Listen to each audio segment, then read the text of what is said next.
Hello, everyone, and welcome to the Unnext News Radio podcast, your news source for all things unexplained. And now, here's your host for the Unnext News podcast, Margie K.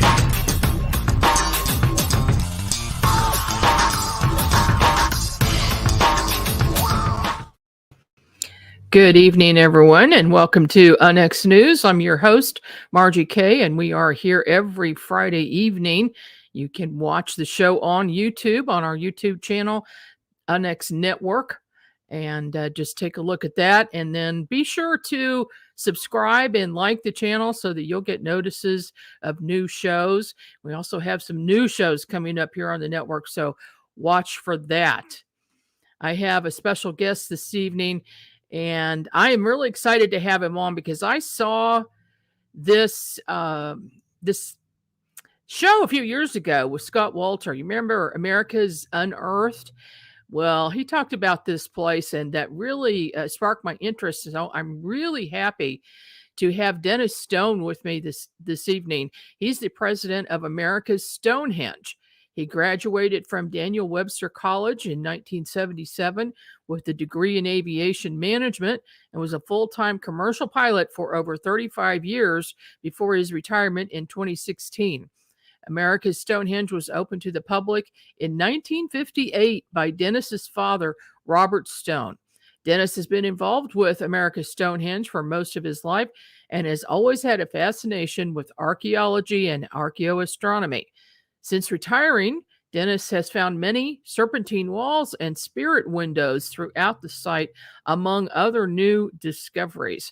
He's taken numerous courses and traveled extensively to ancient sites, both in the U.S. and internationally. Welcome to the program, Dennis. Oh, thank you very much for having me on tonight. Well, it's good to see you, and I am I've got a million questions for you, and I hope that we have time to get to all of them this evening. I wondered, you said that it was started by your father. Did your father purchase the property knowing this was here, or was it discovered? Yeah, he knew about this site, and he got involved with it back in 1955, actually. My dad was in the Coast Guard in the early 1950s, and he was up near where they found Lonzo Meadow in Canada, the Viking site, back in 1960. But he was there about 10 years prior to that. And he always had a fascination with history, Native Americans, and early colonial history. And when he got out of the Coast Guard, he went to work as an engineer at AT&T Bell Laboratories. And on a Friday night back in 1955, just listening to the radio, it was a Boston station, one of the biggest stations in New England, and used to hear it up in Labrador and keep touch with what was going on back home, kind of. But on a Friday night, the show was called Yankee Yarns, and the talk show host was Alton Hall Blackington. He was from Maine originally, and I guess he would travel to Boston and do his broadcast from there. It was syndicated all over the Northeast. And they were talking about our site, and my dad only lived 7 miles from this place we call America's Stonehenge, and never had heard about the place. So they're talking about the site, and all of a sudden, they give a location, and it just basically blew him away that this ancient site could be so close, and yet he had never heard of it growing up in all the years that he was there. A few days later at a barber shop, he's looking at a magazine, waiting to have his hair done.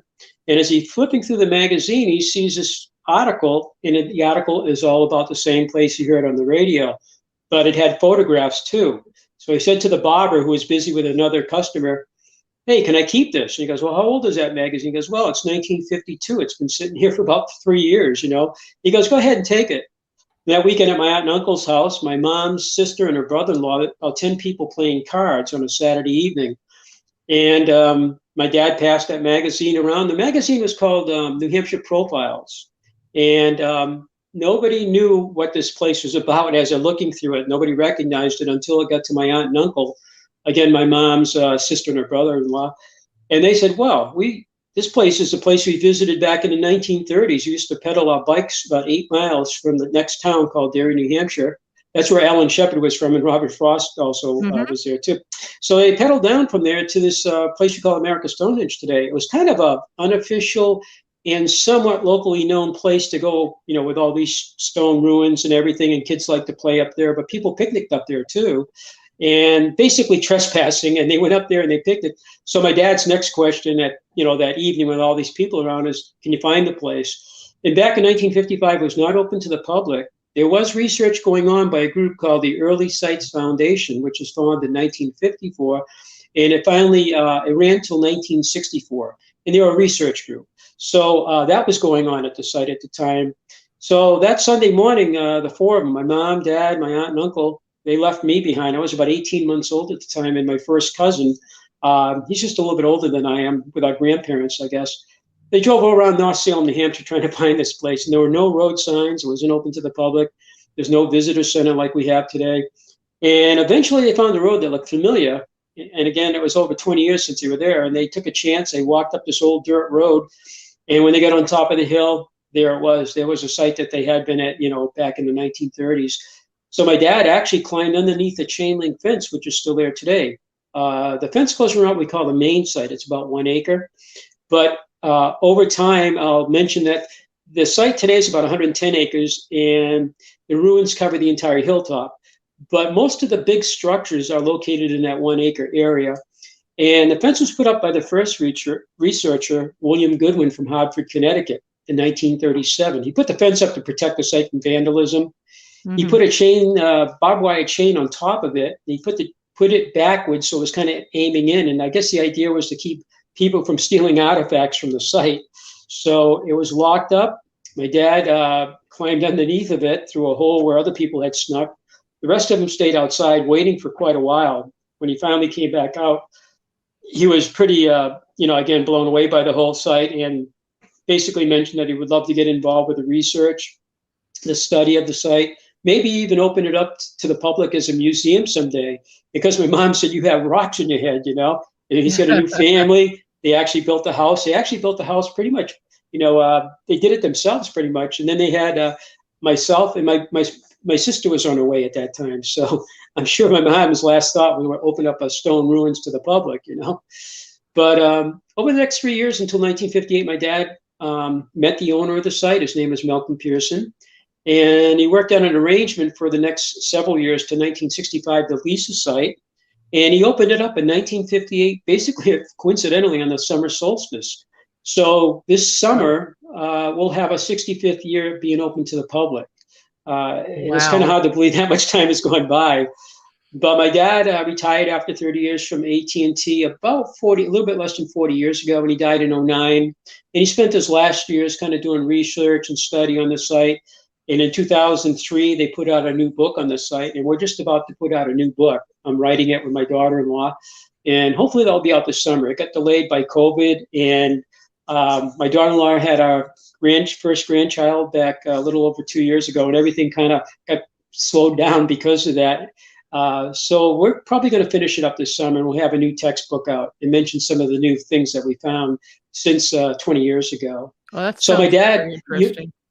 So my dad actually bought the site in 65, after leasing it, but it was intentional, It wasn't like he bought the property and found this on it.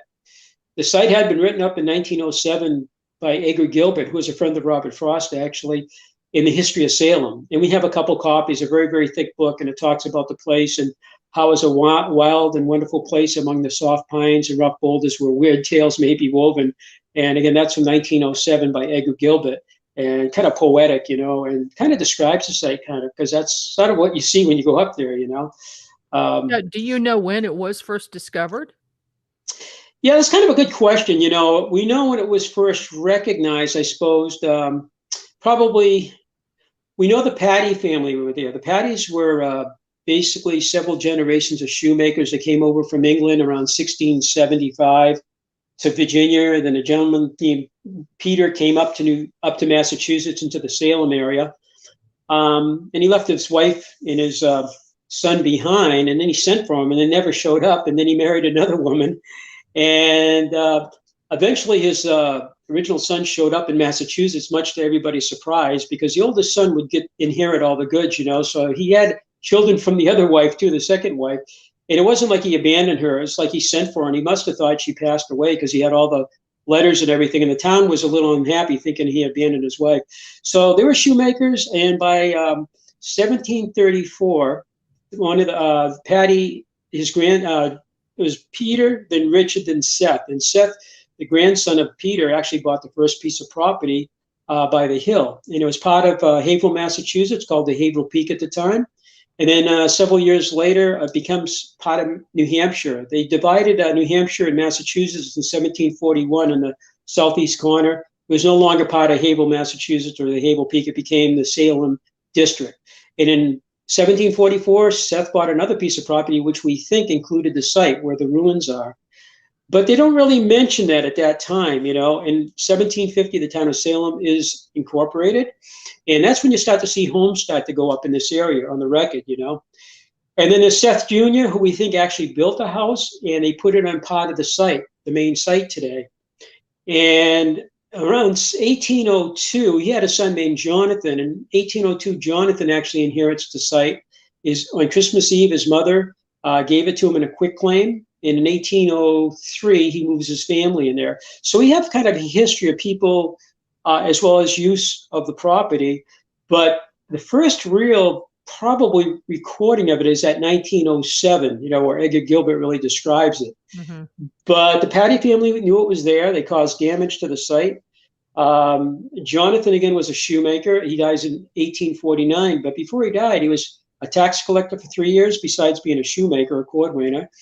He did some road survey work. He kept busy, because he had to make money, and he did it in different ways. And in 1831, he actually he puts a bid in for the town poor people. They call them the town paupers. And several people in town did that and have the original written document, all handwritten, with people who would put bids in to care for people that could no longer care for themselves in the town of Salem. And he did that from 1831 to 1837. He took in the town paupers. 1838, he's no longer doing that. And that's when we believe he got involved with the Underground Railway, helping slaves escape to Canada. And Wilbur Seibert writes about the Underground of, I believe, Ohio, New York, and in Massachusetts. He mentions our site several times. And he mentions a Mr. Poor, a Mr. Donald, and a Mr. Hussey from about 20 miles south of here in Massachusetts, a place called Shawsheen Village. And in the middle of the night, one of them, like Mr. Donald, Hussey, or Poor, would take a horse named Nellie, and they would come all the way up here with one of the slaves, bring him to our site, and then he'd be returned to home for breakfast by morning. So the site becomes part of the Underground Railway network, and that's under Jonathan Patty. And he dies in 1849, and then in 1855, his wife, his house got partly burnt, and then his wife moves away from the property, from what we understand. So they actually had quarrymen on the site, removing part of the site. We estimate between 25 to maybe 50% of the site is now missing, unfortunately. So instead of building the site, actually removing it. And that's true of a lot of sites. Even in, Giza Plateau, you look at the pyramids, they strip them of the outside limestone, to build other structures. Yeah, they just didn't know what they had. Yeah, that happens. It wasn't anything they didn't mean, but it was damaging to the site, obviously. And we have about 16 drill marks where they used the plug and feather to split the large slabs so they could move them. They had to. Some of these stones weighed 14 tons, 10 tons. And what they did is they busted them in half using that plug and feather. They drilled holes and they put a tapered guide with a plug and they strike it with a sledgehammer. And that technique started in the late 1700s. And I think we only have 16 of those holes on the site. So if the Patty family had built it, I think the whole every chamber, the big roof slabs, you'd see this type of technology used to actually shape the stones, if they had built the site. You'd find hundreds of these, plug and feather marks. But there's only about 16 of them left, and these guys were hauling the stones away, building local projects, unfortunately. And that was during the Patty era. And Patty's grandson, George, got a hold of the property. He sold it to a lumberman named Nathaniel H. Paul, and he went up there and started taking trees out and bringing them down about half a mile down the street to a place called Cowbell Corner. He had a sawmill with a cowbell on it, and we have photographs of that. It's been long gone. It's been gone since the late 1800s, I think, but there's pictures from the 1800s of the sawmill still there. So he was actually using the hilltop for a woodlot to take trees out of there. Then it goes back to the Patty family, and then it goes out to a guy named Fred Dustin, and he's the guy that the first researcher bought the property in 1937 and put up the chain link fence. So there's kind of a long record of land use and ownership, and your question's very good. Some of these trace back some earlier possible message or are mentioning, I should say, of the site, but it's so vague, it's kind of hard to tell if they're talking about our site or not. So I'd say 1907 is the first real good one by Edgar Gilbert, probably. How did you get involved in the site? I had no choice. My dad. Yeah, I mean, I was 18 months old when I first, when they first got involved with it. And it's been my whole life, basically. I went into the airlines for a career. Like I say, my dad was at AT&T, Bell Laboratories as a career. And my wife, she had a career at Chrysler Financial. And she also was worked for another company called Waddell & Reed, and a financial company. And I met her back in 1984. And about 10 years later, she left the corporate world and began running the museum. And my son was a baby at the time, and he was actually, about 3 years old when she left the corporate world, and she decided to just have him there and homeschool him too, So he kind of grew up with the place too. So I have one son, and so he's a third generation, and now we have a 2-year and maybe 3-month old granddaughter, and she's there 4 days a week working. And so her mom works for us too. Multi-generational. Yeah, she's a sweetheart. She loves it over there. We have alpacas and everything, and she has her own little place upstairs with her mom. Her mom met my son in college, and she pretty much joined us right out of graduation. She's been with us for about 14 years, and then we had our granddaughter. And the day we had our granddaughter, we had a big thing going on our site. It was a new type of testing to us called optically stimulated luminescence. And that was on 9/11/2020. And my daughter-in-law headed to the hospital for an emergency, I guess, C-section. And we were all, nervous as anything about that. In the meantime, we had this big group coming of about 20, almost 24 people, to do optically stimulated luminescence to take the course on our hilltop. And it was all planned out on that, The emergency C-section wasn't planned. Right. But we had Dr. Feathers from the University of Washington. We had 2 physicists from Brookhaven National Laboratory. We had this 2 state archaeologists from the state capitol in Concord. We had our own archaeologist who was a president of the New Hampshire Archaeological Society. She knows all these people, And we had a ground penetration radar woman with us, and her friend who had the LIDAR. And then we had a geophysicist, and we had a group called, my dad's group that he started in 1964. We had the OSL team from this group called the New England Antiquities Research Association. When the Early Sites Foundation finally dissolved, a number of their members died in the early 60s. My dad started this group to replace it called NERA, or the New England Antiquities Research Association. So they were kind of the ones running the OSL testing.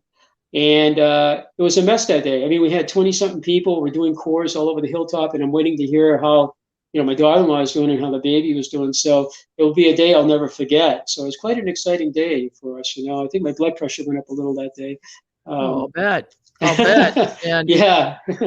Why don't we show a few of the pictures, and I'll let you explain what these are. I've never seen that before. No. So that's one of our serpentine walls. And since 2016, when I found my first one, that wasn't it there. That might have been my third one I found. I retired and I started spending more time out in the woods. And my first one I found was about 27 feet long. It was linear.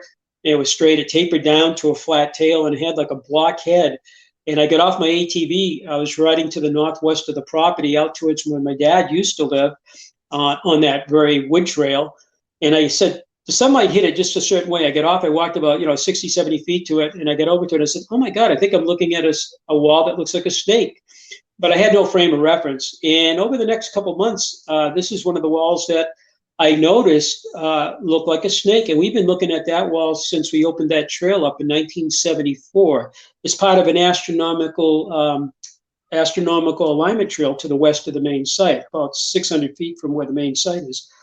And you can see it starts with a head on the right side. It's a boulder. It's kind of, yeah, and then it goes to the left, and it goes to the right, and then it goes way off in the distance to the left again. It about 140 feet in length, and it runs basically north and south, and it's an S-shaped serpent. Since then, we found at least 4 different types. There's a linear one, or straight one, and there's one with a 90-degree head or tail we call it rectilinear, and then we have this S-shaped, a curvilinear one, And then we have ones that loop around and they look like they could be biting the tail, a thing called the Ouroboros. We have all of those at our site. So that thing sits on bedrock, and we've been looking at it, like I mentioned, since 1974, but it didn't quite look like that. There was so much tree and brush there that you could see sections of it, but you couldn't really see the whole thing as you can see that today. We've done a forest management program. It took two winters to do it with heavy equipment. They removed the trees, they thinned everything out and opened all the alignments. And now you can see what this thing looks like. It looks like a snake. It sure does. It reminds me of the Serpent Mound. Exactly. And that's something that's fascinating to us too, the Great Serpent Mound in Ohio. In fact, I was on a radio show like we're doing right now, and the first hour was with Jeff Wilson. He's from the Serpent Mound in Ohio, and he was speaking. And when he finished, they asked him to stay on the line to actually ask me a few questions about my serpent walls. It turns out that he's been to our site. So it was a nice chat. He had been there many years ago before we knew about serpent walls. So I was quite fascinated by our serpent walls. So what you're looking at there is something I found in 2016 also. I found what we believe are windows. These are windows in the walls. You can see the holes there. And this one's a double window. And we didn't know anything about those. My dad died in 2009. He didn't know anything about the serpent walls, although he looked at the walls over all the time. He was out there looking at the walls before he passed away. And I'd be on the road, on an overnight in a hotel, and he'd say, these walls are just as important as the main site. They're all over the hill. They're very strange. They turn, they twist, they bend. Farmers' walls are fairly linear with some exceptions, and they're made out of a lot of rounded field stones. These have flat slabs, and there you can see some of the flat slabs that make up these two windows. Mm-hmm. These are 2 of the 14, and they generally are associated with the serpent walls at our site. But in this case, I think that wall might not be a serpent wall unless it is. It doesn't look like one to me, That's another window. That's kind of cool. We've been looking at that since 1970, that wall. It's actually an arched wall. It runs maybe about 50 or 60 feet. The other end of it is where you stand to watch the winter solstice sunset alignment. And when I showed this to 2016 to late Dr. Stuart Smith, he was with us for almost 40 years. And before he came to us in 78, he was in England working for what today is called English Heritage. I think it was called the Ancient Site Administration or something like that in England, and in Scotland too.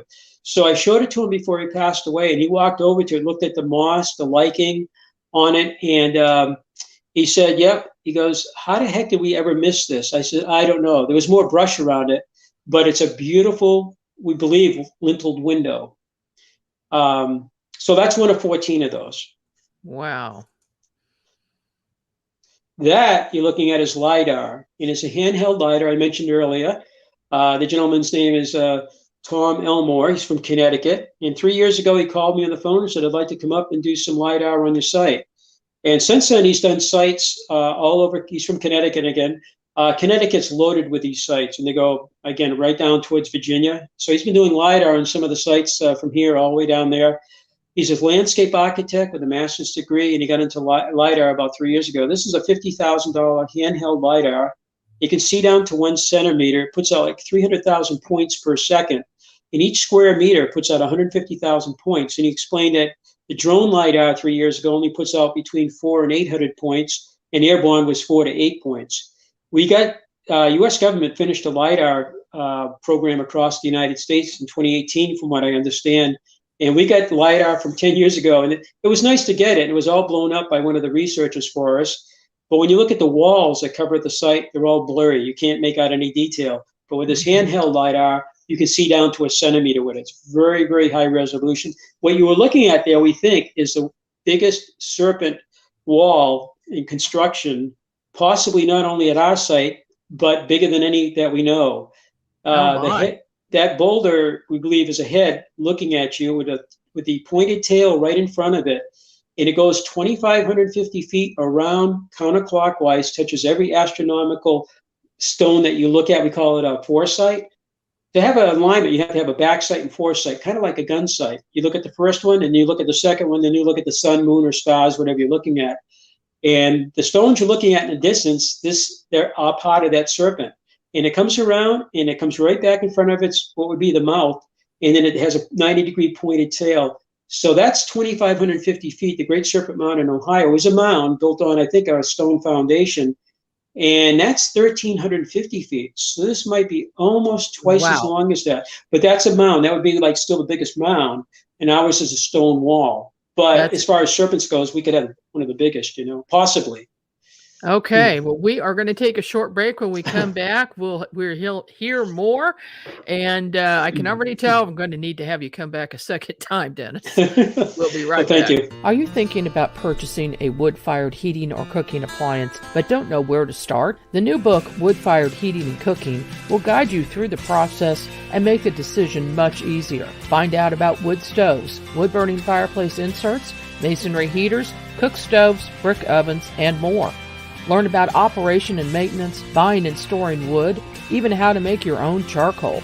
A bonus section includes delicious recipes for cooking in a wood-burning oven, grill, tandoori oven, or smoker. The wise homeowner, prepper, or homesteader will have the ability to heat their home with wood when the power goes out, or to save money on increasing gas bills. Wood-fired heating and cooking is available at Amazon. Visit www.woodfiredpub.com for more information. That's woodfiredpub.com.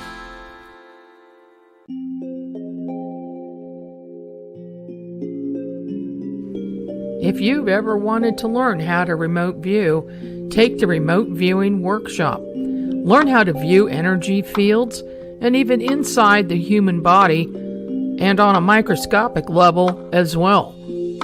View past scenes or events or locations anywhere, even faraway places.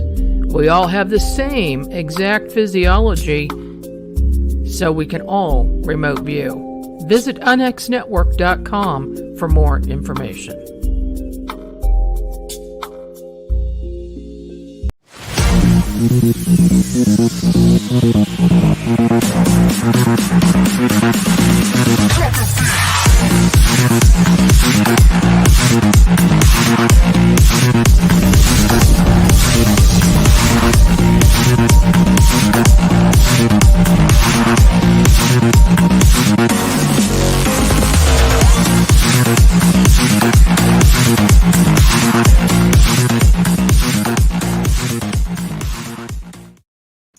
We are back with the show. This is Margie Kay with UNX News, and talking this evening with Dennis Stone. He's the president of America's Stonehenge in southeastern New Hampshire.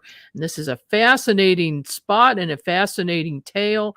So let us continue with that. Let me find the other pictures here. Here we go. Tell us what this is. Was this LiDAR? That is LiDAR again, yeah. And actually, that's a kind of a profile from the right side of what we were looking at in the previous LiDAR picture or image. On the very, very left of that, you can see a hump. It's very small in the picture, of course, but that's the hump before the 90-degree bend in the tail. And we always knew that hump was there, but we never recognized why they may have designed the wall like that.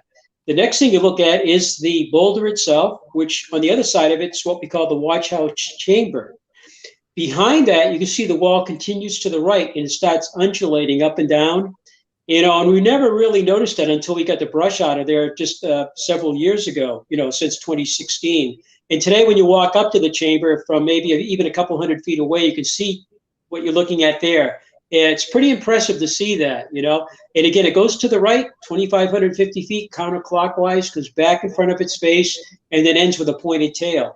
So that's part of that same, large serpent, which might be the Ouroboros, as I mentioned earlier. Wow. This is impressive. That's you can see the monoliths standing there. And on either side, on the inside between them is what we call the groove table, or it's been referred to also as the sacrificial table. And it runs east and west, and it's about a 4.5-ton slab, about 9,000 pounds, and it sits on 4 stone legs.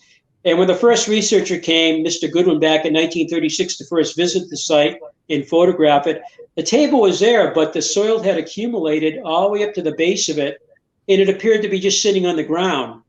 And when they got to site in 1937, put up the chain link fence, and he hired a crew, They began cleaning out the debris and the brush, and then they began excavating, and they found the table was sitting up on 4 stone legs.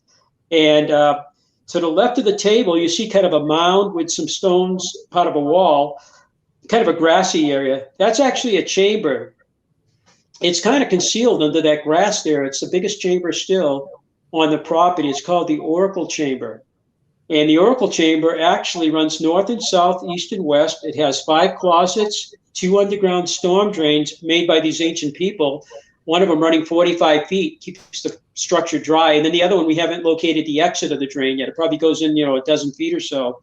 But we have a whole network of these drains that were built before the site was built. Some of them run 75 feet. And what they did is they channeled the bedrock. They actually quarried out the bedrock in like long grooves in the water, maybe 3 or 4 inches wide, maybe an inch deep. And the water will fall this kind of a man-made channel in the bedrock, and it goes into an underground drain, and then the water continues in the drain and then exits out the hill. So there's about a dozen of those. But that Oracle Chamber has a lot of interesting features, including a large stone seat. It has an 8-foot bed. It has 2 carvings, one of it, what they call the deer carving, and another one is kind of an arrow carving near the exit of it. It had a window, it had a chimney flue, and it had 2 stone louvers that would be used to adjust the draft. And I believe it was the second year we were open, somebody took them away for souvenirs, we guess. We still have the photographs of them, but It's a shame that somebody actually stole them. I mean, they're kind of priceless. Oh, and God.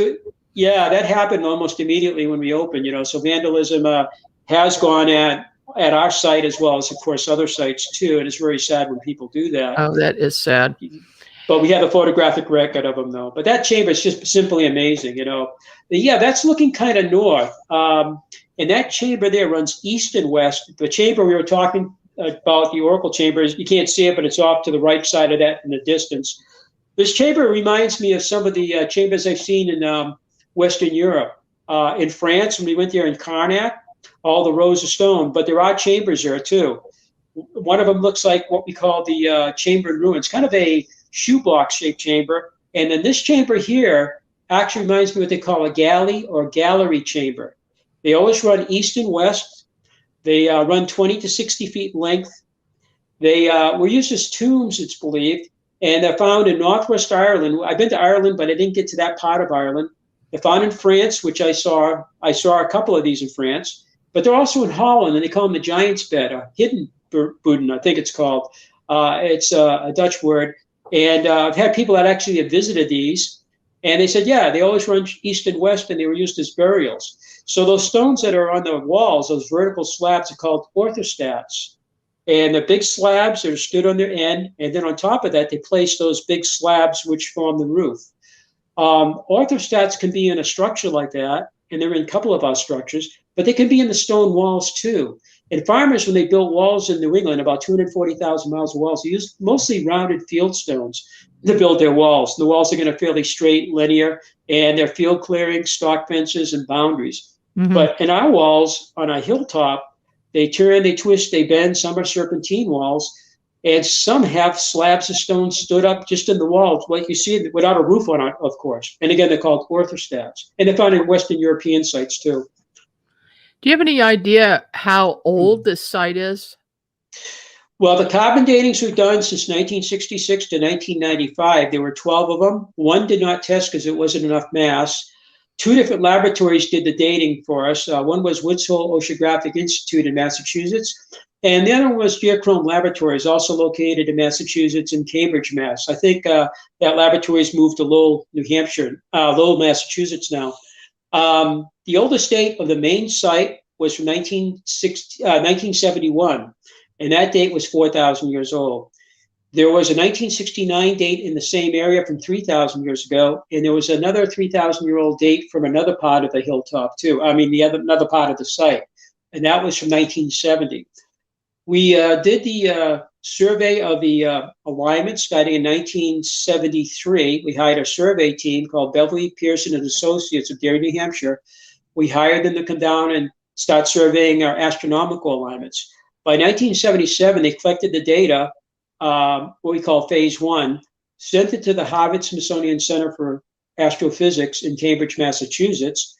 And in 78, we got the results back, and they said, we have the name of the person that did the analysis, the report, and everything. They said if these were used for astronomical purposes, they would work about 1800 BC, plus or minus about 200 years, due to the Earth's tilt. It changes very slowly. Yes. And it's a cycle of about 41,000 years. It's called the obligity cycle.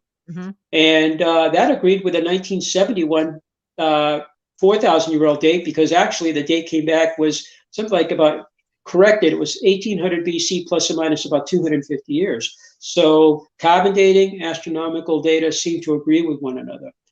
So we think about 4,000 years ago is when the construction went on. And it might have gone on over generations, you know, so it might have not been completed at once. It might have been many, many centuries later that they did more work on the site. So, and that's the time period when a lot of these monolithic sites were being built around the world. Do you have any thoughts on who the people were that built this? There's been different theories of who could have built this. First off, we know in New Hampshire, this is a surprise too. Native Americans have been in New Hampshire in a place called Keene. It's in the western part of the state, I think is the latest finds, 13,000 years ago. And the reason it's surprising is because the glacial period, you know, around 15,000 years ago, it started warming up, and then we had younger dryish, you know, and it cooled everything off again. So to have somebody here 13,000 years ago, no matter who they were, it would have been pretty harsh conditions, you know. So the thing is, people come into our site, go, who was here 4,000 years ago? But before that, in northern New Hampshire, above the White Mountains, not too far from the Canadian border, they found a number of years ago evidence between 10 and 12,000-year-old, you know, human existence there. So again, that was another surprise. So people were here, but because of the style of construction, inscriptions, and even a thing called the standard unit of measure at our site, as well as some of the other sites they've been finding, we think there's a old world, possibly European, Mediterranean, or African influence into these sites. I see a lot of similarities between some of the structures like the east-west chamber, the V-hut, the chamber in ruins, the south-facing chamber, and a few of the other structures. But if we go outside our site, there's over 800 of these sites from Quebec, Canada, east of Montreal, Ontario, Canada, including in Ontario, there's structures and dolmens, but there's also the serpentine wall up there too in Ontario. But all the way down towards Virginia, but all the way west, we're finding serpentine walls all the way out to California in a town called Weed, right near Mount Shasta. And that was brought to my attention, I'd say about 3 or 4 years ago. I got 110 pictures from one of the vice presidents in the era. He's retired now from that, but he's still very active in research. And he sent me these photographs, and I was blown away. You know, almost 3,000 miles away, they got the same kind of serpentine patterns out there. We know they're in Colorado. Alabama, they call them rattlesnake walls. And Dr. Holstein from Jacksonville State University has invited us out and to go with him from the university. He'll take us out to this area that's 40 square miles. It has cairns, which we have in New England too, the big piles of rocks with standing stones or monoliths. It also has serpentine walls. And he's been working on those since the 1970s. We didn't know that. Now he knows that the Northeast has them, and he knows something about our site. And now we know that he has, you know, serpentine walls too. His tend to be a little bit smaller on the average than what we have in the Northeast. Some of ours can go, you know, a few hundred feet, whereas his probably go a few dozen feet, perhaps, you know, from what I can, a little bit smaller ones, you know, but the same idea, stone walls that look like a snake. Some people suggest that even the great Serpent Mound in Ohio was inspired by Draco, the constellation. And 4,000 years ago, and before that, for, you know, a few centuries, was the pole star was Thuban, or Alpha Draconis, which is part of Draco. And Draco kind of looks like a serpent or maybe a dragon. So in the evening, people would be looking at the pole star. We have a true north alignment with that. One of the monoliths aligns with that. They could have been there at night watching it turn, you know, with the earth spinning. They'd see Draco moving around its star.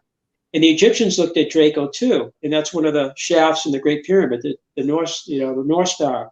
Today it's Polaris, of course, for the last several centuries. It's been the pole star. But because the precession of the equinox is a 25,920-year cycle. So these sites are all over North America. It's just amazing. And that is the watch house again. And that's the chamber, the watch house chamber. I'm standing there on equinox, sunrise, and I'm looking into it. And the boulders on the right side of it, you can't see the pointed tail. It's out of the picture. But you're looking into that chamber, you see that white stone in the back wall. It's very, very white. It's quartzite, a very, very light colored stone. And on the equinox, the sunlight illuminates that. I think the next picture I sent you might have a close-up of that so the audience can see it a little bit better. The interesting thing is, that's actually 30 minutes after it's fully illuminated. That one there is kind of cool too, because it looks like the stone is actually framed on the left side and the top. I think there's another picture there somewhere. And then 30 minutes later, that's actually a different chamber that we call the south-facing chamber. I hope I did not send you the fully illuminated. Well, we'll see. We'll see. Hopefully it's here.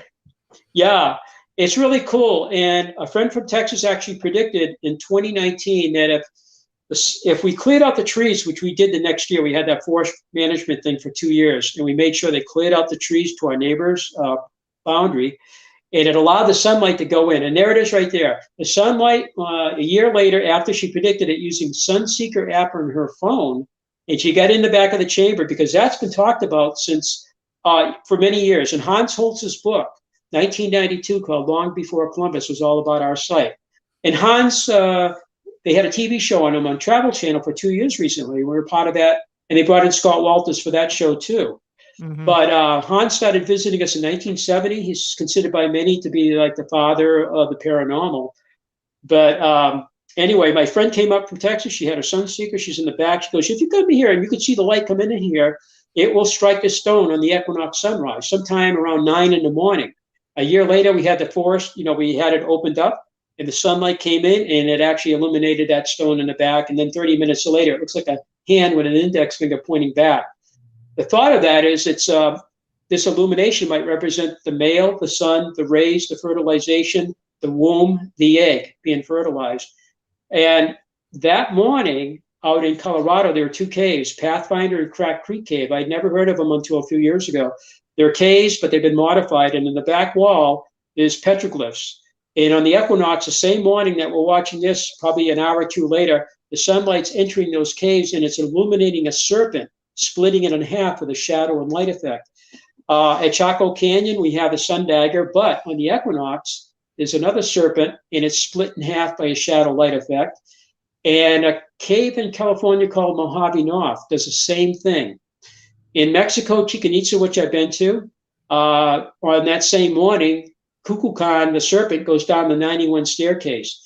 So our illumination. I was there and saw that. It was quite impressive. Oh, you see, I've been there, but we weren't there on the right day. That's pretty amazing. You're the first person I've heard that. And it was accidental at that. We were getting ready to leave, and the bus driver stops the bus up on the hill and says, look, this is the equinox, and watch the serpent come down. And, I don't believe in coincidences. I think we were there for a reason. I wish that happened to us. I think we were there in the summer, so there's no chance we could have, but we were there. But that's awesome that you get to see that. So that same morning, we're watching the sunlight illuminate what we think is an egg, and it actually frames it so beautifully. And it's because of the shape of the entrance, and because the way they did Chichen Itza is amazing. Way Kukulkan can go down those steps, as the sun's rising. I guess it is. It was sunrise or sunset. I'm trying to remember on the Chichen Itza. Was that a morning event? Sunset is when I saw it. Okay, yeah, it might, and I think there's something in the morning on that, but our stuff is in the morning and the others are in the morning. But yeah, that one, I was thinking it was, but it's the same day. We had the same thing with the serpent going on, So we have 57 alignments for the sun, moon, and stars that we know of. 57. Yeah, what happened in 78, not only did they tell us that the alignments would work about 1800 BC plus or minus, but they said you have 24 star alignments. That was kind of a shock to us. And the reason they found that is because all the survey work, they analyzed it, and they found that we had a gentleman from Penn State in 1997, Dr. Winkler. He was a professor of archaeoastronomy from 64. I think he retired in 99. And 2 years before he retired, he would come up. He came to our site for the first time, introduced himself, and we went out to dinner with him. And then he kept coming back quite often. And he met with my dad. I was on the road a lot flying, so I didn't see him all the time. And unfortunately, in 2001, he had a heart attack. So after about a little over 4 years of investigating our site, he wrote a 30-page report that was a work in progress, but he passed away before ever completing it. He was working on those 20 we knew one of the alignments was a star alignment because it's a true north alignment, but the other 23 were a mystery to us. So he was identifying what stars and what era they would align with these stones. So he worked on that, and he pretty much identified them. But again, he never completed that because of his, I think he had a heart attack and he died suddenly. It was kind of a shock to us. But we do need a new archaeoastronomer. Although we've been doing some work on it, we need a professional, really. And it's been 20 years. It would also be, even with the serpentine walls and everything, it might be as above, so below. So they might have been looking at constellations. But I have another wall there. It's called the True North Wall. And we opened up that pathway by it in 1974. My dad wrote the whole report out. I was part of that. And that stone right there, by the way, is the first stone that we watched the sun or anything, any alignment at our hill at all. And that was taken 2 years ago. But the first photographs we have from 1967 of that stone. And that's the winter solstice sunset. And there's another picture just taken back a little bit further where you actually stood to watch it. So you have a back sight, foresight, the point you stood at. You can see how beautiful that is. It looks like an arrowhead. Very, very pretty. Absolutely. That's a North Stone. That's the one that aligns with Polaris today and would have aligned with Thuban 4,000 years ago. You can see the kind of arrowhead-shaped stones. And the walls on either side of it, they're not like that stone. They're all just smaller rocks, a couple feet high. But you can see how these stones stand up above that. Very prominent. That's a summer solstice monolith. It looks similar to the winter solstice and the other one. They actually took advantage of the horizon, too. If you look at that very closely, it actually looks even more so when you come in person. The two hills actually intersect in a little V, and they stood the stone up right in that little V there. It makes it beautiful with the sun rolling down the hill on the left, and then it strikes the top of the stone just before sunset on the summer solstice. Nice. Well, that one there, I'm looking at this building. That is an aerial off of Google Maps. That's what the hilltop looks like. You can see all the alignments. Those are all tree clearings that we started back in 1965. So it's recently we opened a lot more with the forest management program, opened them up more, further, wider. And we opened up the lunar alignments that had never been opened up before because the next lunar alignment comes up in 2025. It's called the Lunar Major Standstill, North and South Moonrise and Moonset. And so we made sure with our licensed forester that we got those open for this event coming up. Boy, that sure looks intentional to me. And the amount of work that had to have gone into this, it must have taken them years to construct it. That's a great point. We have our assistant archaeologist, and he's a stonemason with the University of Boulder for that and another school in New Hampshire. And he's been with us for about 12 years. He was working with our Dr. David Stewart Smith before he passed. He worked with David going back into the 90s because he enjoyed archaeology too. He did that as kind of something to do for enjoyment, And he's actually going out and he's looking at the stone walls and he's coming up with an estimate of each foot of wall, how long it would take to build, to take the stones, to move them, to set them up. And that doesn't include the big slabs that had to be quarried out of the bedrock and then transported. Some of those are pretty heavy across the ground and then stood up. And that takes more work than just a stone you can pick up with your hand. These are several 100-pound stones that had to be quarried out of the ground. And they actually show signs of being shaped using percussion flaking, like you would on a arrowhead. And then they would position them into the wall either as an orthostat, a monolith, or sometimes they're in layers, one on top of the other stacked up horizontally. They call that lace work. So he's going to do an estimate of the thousands and thousands of feet of walls, which we don't believe are colonial or post-colonial. And that's not going to include the work that was done on the site, just to see how much effort it would take. So it wasn't on a whim. Somebody just went up there and built it, like the Patty family, for the heck of it, There must have been a purpose for it, and a dedication to doing that, Absolutely. Were any bones ever found there? Yeah, there's been bones found, a couple in the watch house. And the ones in the watch house, one was a bone about a little over an inch long, and it had a drill hole in it. And that was interesting, And right near it, they found a piece of stone. It looked like a piece of slate, triangular shaped, and it had a drill hole. Our thought is they were used as pendants. They were found right inside the watch house. A couple other bones were found in the watch house that they weren't able to identify, but another two were found. And there were three on the main site that were found by Mr. Goodwin back in 1938. In 1968, a woman, school teacher, brought him to the Smithsonian in Washington. And a Dr. Lucy Huygen, a physical anthropologist, examined them back in '68, and the bones that she said she thought were human had scratches on them, and she said these were made while the person was alive. So that brings up a lot of like, why, what happened, Oh, But we couldn't carbon date them because Mr. Goodwin took them out of the ground in 1938. Carbon dating didn't start with Dr. Libby till around 1946. Really, 1950, they really got it going. But when you have charcoal or bone or anything organic that you want to carbon date, and even shell, you have to put it in a container like aluminum foil immediately and then ship it off to the laboratory. They sat around for 30 years, and 20 years of that in our museum, So they're not eligible, or they can't be carbon dated. My interest is, can they be DNA? Because her comment about the bones were, I think these are human, but the density is they said, she goes, it's much more dense material than I would normally think for a human bone. So she said the density of the bones were very, very heavy. So that made it kind of interesting too. And I have a friend, L.A. Mazzulli. He does a lot of work. He's done the Paracas skulls in South America. And he uses a laboratory, I believe, near Toronto. I used to fly into Toronto a lot, so I was probably right near it. And he sent a picture of the laboratory. It's something that we're considering. Maybe we can have these 3 human bones looked at for DNA. That would be kind of interesting to see what the results are. And those are the only 3 human bones that were identified. And the other bones were looked at. She said, these are bison. And she showed them to a colleague. And he goes, yes, they're bison. She goes, yeah, but they're found in New Hampshire. He goes, well, in ancient times, the bison or buffalo were in New Hampshire. They were called, I believe, the woodland bison. And so we have bison bones found there too, and they're in the watch house. So I don't know how they get in the watch house, whether there's something somebody placed in there.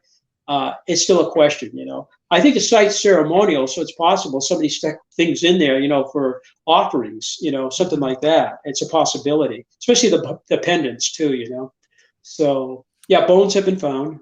But one thing about bones in New England, they usually dissolve because of the acidity in the soil. I know our archaeologist, Pat, she's been working on this stuff since the late 70s. She's been an archaeologist.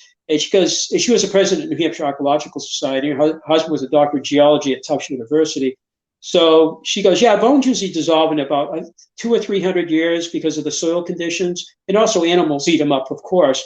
But they do find bones in New Hampshire Archaeological Society's publications. I see some of them going back a few thousand years. So it depends on the soil. Maybe it's in peat or clay or something. They do find them. But generally, bones dissolve in a few hundred years. So, they're not everywhere, So we're lucky to have what we found, I guess. All right. We've got 2 minutes left. So what kind of research is currently going on there? Well, I've been doing a lot of research with the LiDAR, with the ground penetration radar. As a matter of fact, they're going to blend the images together. The woman with the radar is going to blend the images from the LiDAR and make 3D above and below. We're going to do more work, of course, with the astronomy. We're interested in the standard unit of measure. When you build something, you use the yardstick. It appears a site, and we've been looking at this since the 70s, may have been the megalithic yard, which is found in megalithic sites in Europe. It's 32 inches, 0.64. And I met the father of archaeoastronomy who found that, Dr. Alexander Tom. We met with him 40 years ago, last fall on Thanksgiving at his house. And he died 2 years later, but he's kind of well known, in megalithic circles, as being the father of archaeoastronomy, along with his son, Dr. Archibald Tom. The megalithic yard is found through Europe, and they're finding it in some of the other sites. We think there's 800 sites today. I might have mentioned that earlier they're starting to look at these, and that LiDAR can see down to a centimeter. So that's a great tool for determining measurements, height, width, depth, that kind of thing. So that's one thing we're working on too.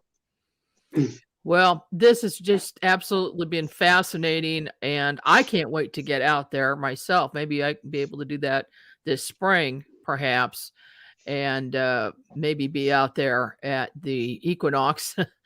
Oh, that'd be great. Some equinox would be great. Any of them would be perfect. I just love to see it, and I'd like to find out if you've had any psychics come out and observe, or remote viewers.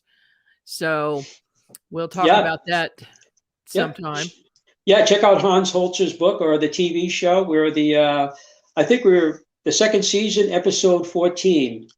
Ancient Evil on the Holzer Files. I think you can probably pull it on Hulu, and it's on Discovery Plus. And it's all about Hans Holzer and his years spent at our site, So, and the psychics that he brought, like Ethel Myers and Ingrid Beckman and others, Nancy Abel, all these people came in the 70s. And Betty Hill joined us because of that, actually, to get a reading by Ethel Myers. And I'm still looking for that tape. So I talked to Hans Holz's daughter, Alexander, and she's going to kind of look around and see if she can find that. I think a lot of people interested in UFOs would be interested to hear what she had to say about Betty. You know, it was Ethel Myers, the famous psychic back then, doing a reading for her at our place. Oh, interesting. Okay. Well, thank you so much, Dennis, for coming on the show this evening. And do keep in touch. If you have anything big going on, let me know. This is Margie Kay, and we will see you here again next week.